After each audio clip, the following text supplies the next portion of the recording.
Oke, halo guys, assalamualaikum kakang di dia. Jeung barudak aya Natasha, aya Yunita, Babang Dimas. Tempatnya tuh Tempatna teh nya di Karya Utama. Tuh, mana teh ciri? Karya Utama pengrajin payung gelis. Yuk langsung gaskeun.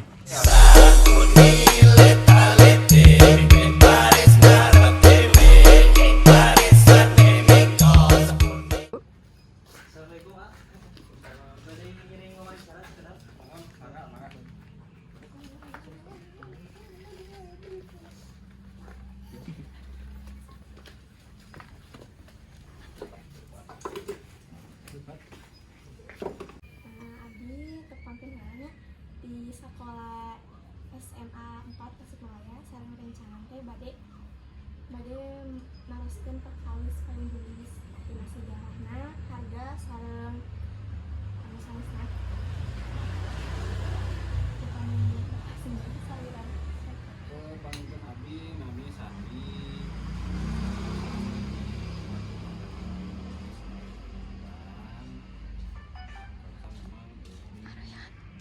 Karya utama ini turun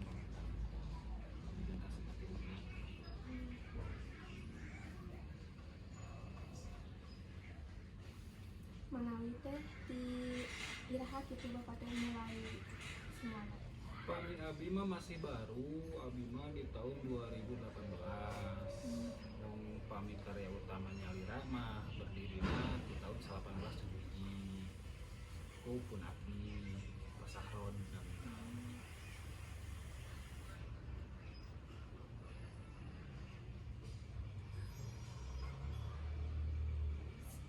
Selain dia apa ada di cabang gitu atau Pami pengrajin payung gelis mah salesna teu garadu cabang, mung aya anu ngalebetan ka toko-toko kadang gitu. Sanesnya jangan pengrajin sadayana aya nu ngalebetan ka toko, gitu aya nu by order. ini teh ada pekerja lain Pak atau Bapak sendiri?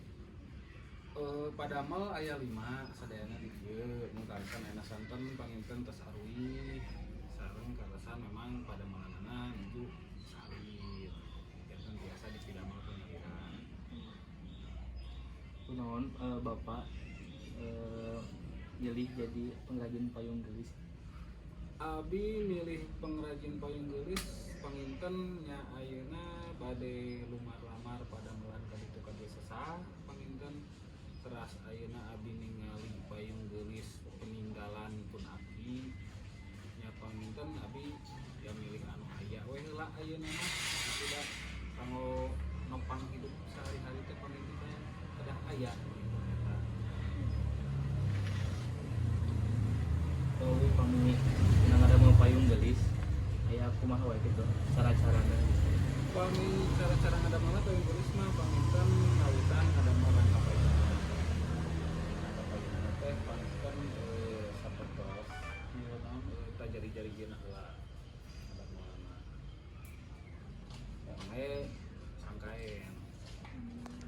Terus pasangkaen panginten pami terus dilem biasa langsung dilukis, biasa dipasang gagang heula sama panginten kumaha waktos rusuh kena kumaha gitu eta.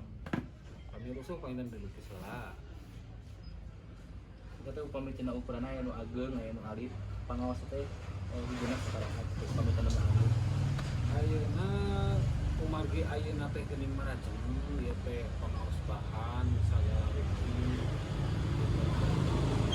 Ayeuna teh pangaos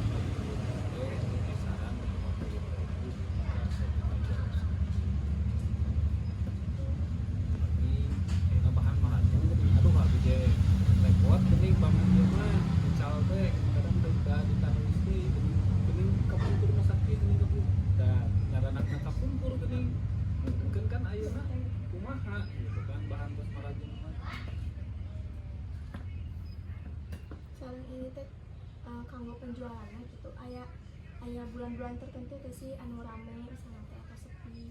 Kanggo penjualan memang payung mah aya bulan-bulan tertentu. Bulan-bulannya mayunan tahun baru, terus di tahun biasana rame teh. Terus we sebelum Agustus di bulan Junian lah, Juni, Juli sampai Agustus, jadi ke Oktober aya gitu kan. Oktober nyambung deui ada tahun baru. Terus nama kanggo payung mah di sasi-sasi Januari Februari hingga Maret mah, Februari Maret lah biasa mah memang rada menurun. Terus pamimayunan sasi saum menurun pisan Februari. Lagi ku naon? Panginten da jalmi ke daripada meser payung, panginten lebih milih meser kebutuhan kanggo lebaran. Panginten sapertos kue acuk segala rupi untuk persiapan kanggo lebaran daripada meser payung. Karena payung mah mayunan sari sauma atos rada turun. Kewe saatos lebaran me aya deui. Terus kan Pak, Tasikmalaya teh kan terkenal karena payungnya. Itu teh kumaha sejarahnya? Janten sejarah nanti ya teh kapungkur teh memang Tasik teh ayana payung Gelis di Tasik teh di tahun 1820 di zaman Belanda. Sekarang kapungkur mah sanes payung Gelis namina oge payung siap. Dan kawitannya ndak Tasik ge warga keturunan Tionghoa. Babakan payung dumina kapungkur teh ini ngapain itu babakan payung pengkerin Jogja Hajen ya nah, dinya sareng kan didinya kapungkur memang pasarna didinya payung teh janten dinamian babakan payung di kadinya untuk kiat lami nya bangkrut teh sareng memang kapungkur teh anu damel di babakan payung teh 80% ya memang warga di Panyingkiran. Akhirnya aya salah sahiji tokoh masyarakat di Panyingkiran anjeunna buka di Panyingkiran seueur mimpi ramal. Akhirnya tariasa kana payung kumargi Pak Haji Muhyi oge teu lami eta teh janten bangkrut sareng teu aya nu neraskeun murang kalina keluargana teh anu neraskeun kapungkur teh ya warga-warga di dieu teh akhirna memilih ngandaramal payung nyalira. Cara penjualanana ditanggung dicana ke pasar enten diicalna teh lesehan digoler-golerkeun kitu itu kan lesehan di pasar teh terus kitu lahirna payung Gelis di tahun 1855-an 1850 1855 teh naon janten payung Gelis paminten nya seniman-seniman anu aya di Tasik teh ngalalukis di dieu di payung kapungkur teh janten aya lukisan sareng nu nganggona memang seseueurna istri seseueurna janten payung Gelis bisa ayeuna namina payung Gelis Janten mun kapungkur mah payung Gelis teh can digambar.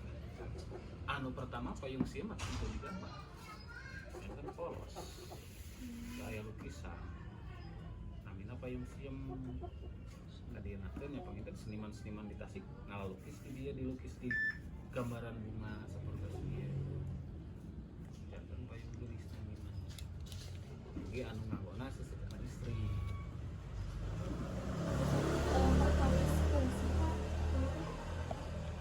Perkawis fungsi sebetulnya mah fungsi payung Gelis memang konvensional untuk tahan hujan, untuk tahan panas sebetulnya. Kumargi ayeuna mah gitu kan seseueurna orang teh terangna bahwa payung Gelis teh kanggo dekorasi.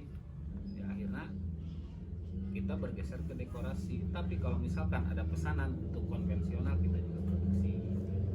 Tetap itu kan enggak menghilangkan sejarah masa lalu kalau payung Gelis itu bisa dipakai gitu kan. Oke guys, sakitu we nya wawancara ti Kakang jeung Rencangan di pengrajin payung Gelis karya utama Asyahrod di Jalan Panyingkiran hiji. Lamun meuli ka dieu nya. Dadah guys. Assalamualaikum warahmatullahi wabarakatuh. Dadah. Dadah.